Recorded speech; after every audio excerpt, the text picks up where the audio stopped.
One of the top questions we get here at Don's Appliance is, why isn't my dryer drying? This could be on an existing dryer that you may have, or even on a new dryer.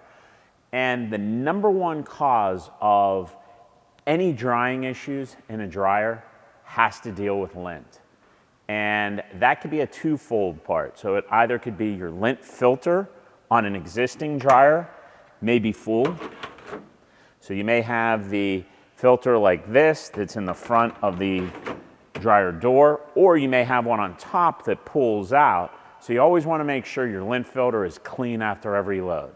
The other issue, which usually is the case, is the exterior vent leading outside. Most dryers have a vent on the back, or that could be on the side depending on your particular installation. That is connected to an exterior vent. You need to make sure that exterior vent is clean and clear of any type of debris, whether it be lint, whether it be bird's nests, or whether it might be critters.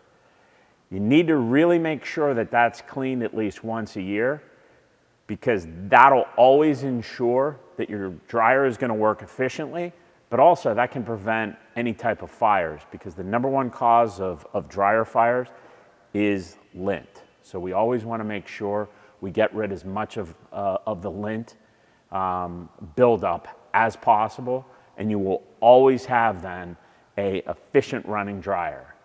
If by chance the lint filter is clear and the vent is clear, you probably have another issue dealing with either the thermostat or the heating element, or if you have a gas dryer, the gas burner.